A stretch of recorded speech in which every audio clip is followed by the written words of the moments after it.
Hello everyone, welcome back sa aking YouTube channel.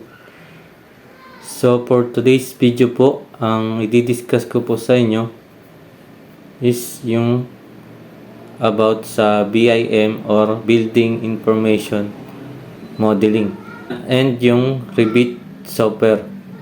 So bago po tayo mag-start, sa hindi pa po nakakilala sa akin, ako po si JC, isang draftsman.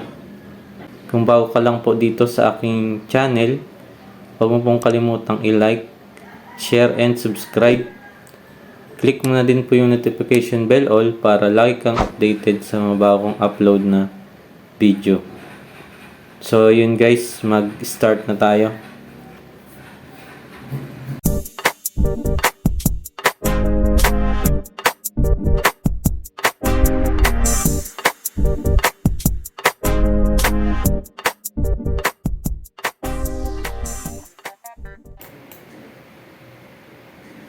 Okay po. So, bago tayo pumunta dun sa REVIT software, ipakilala ko po muna sa inyo yung BIM.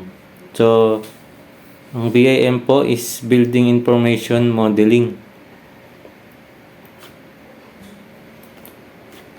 Building Information Modeling is a parametric 3D model that is used to generate plans, section, perspectives, details, schedules, all of the necessary components to document the design of a building. So, yun po yung ibig sabihin ng BIM. Also, BIM is a building information model serve as a shared knowledge resource for information about facility, forming a reliable basis for decision during its life cycle from conception onward. So, ibig sabihin po nitong BIM, sa pagdating po sa site at sa mga plans, yan, naka-indicate po dito, yung isang tatayo pong building is madaling i-process through building information. Yun po. Para mapabilis po yung design, dito po pumapasok yung BIM through communication and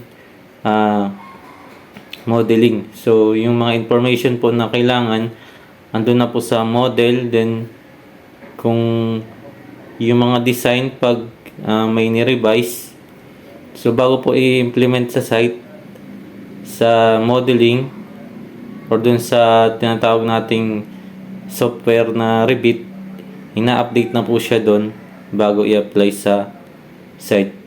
So yun po yung kagandahan ng BIM. So ang tanong po dito, are BIM and CAD the same? So, yung BIM at CAD po is magkaiba po siya.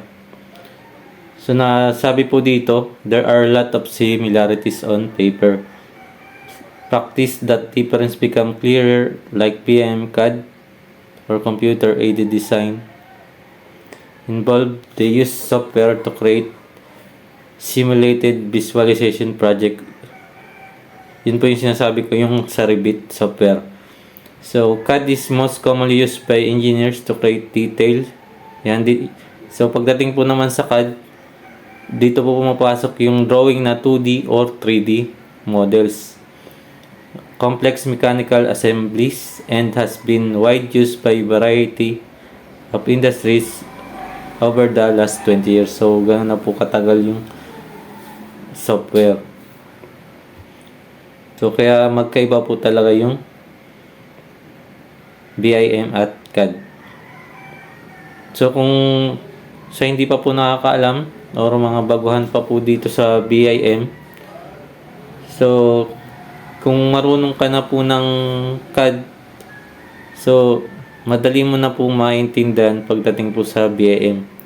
Pero, kung hindi ka po dumaan sa CAD tapos nag BIM ka, So, depende po sa iyong kung madali ka pong maka-adapt nung tinuturo about dito sa BIM. So, BIM po is, on the other hand, much newer process and become go-to solution from creating comprehensive digital representation of entire construction project from top to bottom. So, dito po na sinasabi po dito na ito yung solution sa paggawa ng mga plans and drawing ng mga project po. So, rather than specializing product or assemblage design, BIM is a computer-enhanced process for designing, building, and managing everything from homes and high-rises to roads and railways. So, yun yung po ng BIM. Minamanage na drawing. Yan po yung napagkunan ng information. Yan. So, the main departure point from CAD is that the 3D models of the built space generated within BIM are highly immersive and packed with information about every element, and those spaces are composed of. So, ayun. So, meron pa ditong sample. Let's say yung your design is skyscraper as a drafting tool. Yan. CAD would be able to render a perfectly good model of the shape, size, and overall appearance of the structure. For more in-depth and comprehensive simulation of the building's interior and exterior. However, BIM is by far the superior tool. So, sinasabi po dito yung CAD is kaya po niyang i-render yung model po ng skyscraper.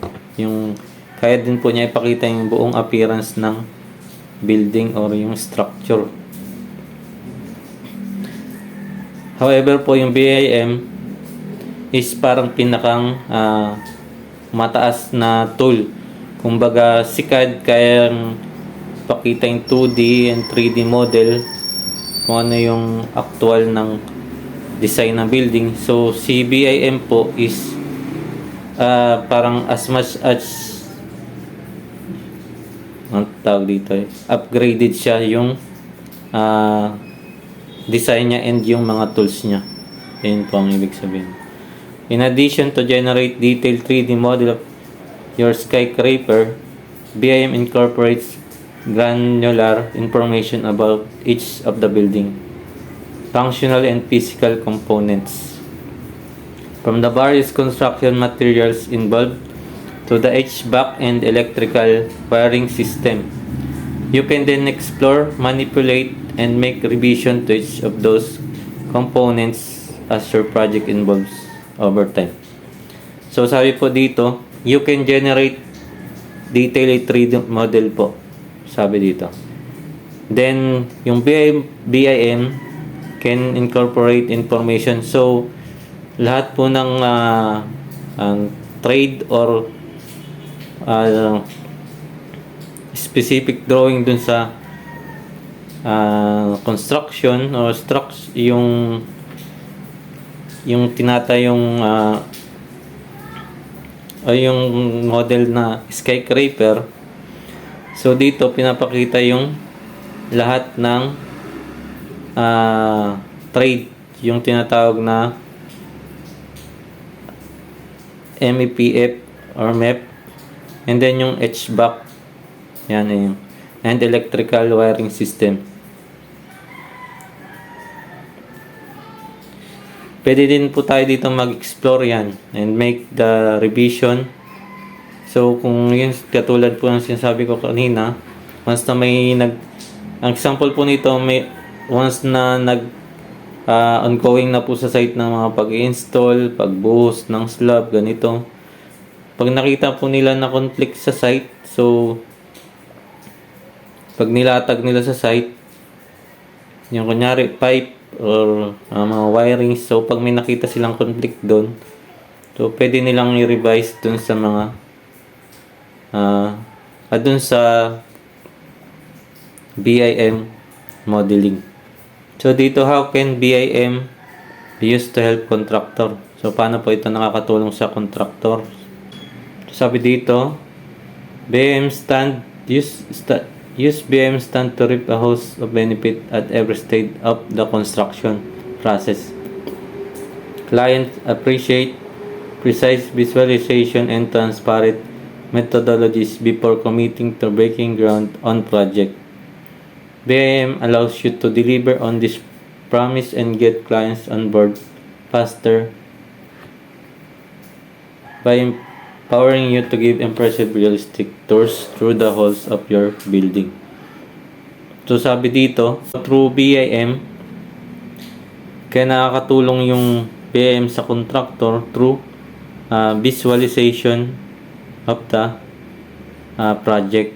So, example natin is yung drawing.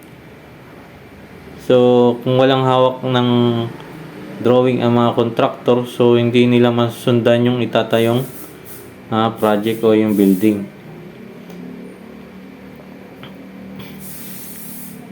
So, kung ano pati yung dapat na structured o design, mailalagay o ma-input ng mga contractor.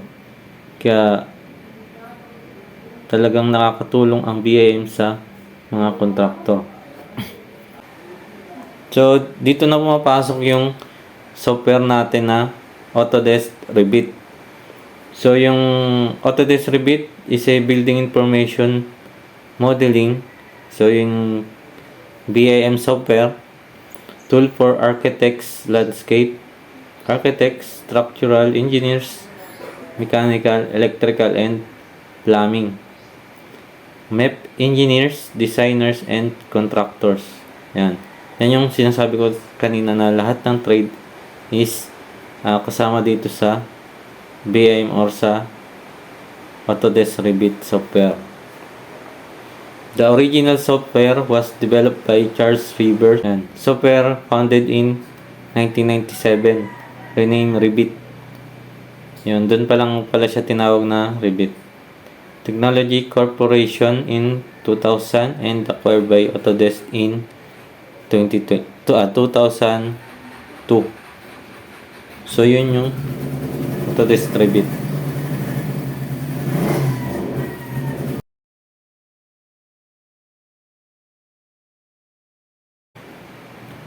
So, yun guys, hanggang dito na lang muna tayo.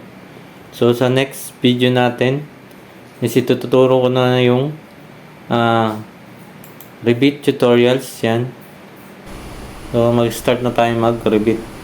Then, yung kanyang Revit screen parts. So, yan yung ituturo ko sa ating next video.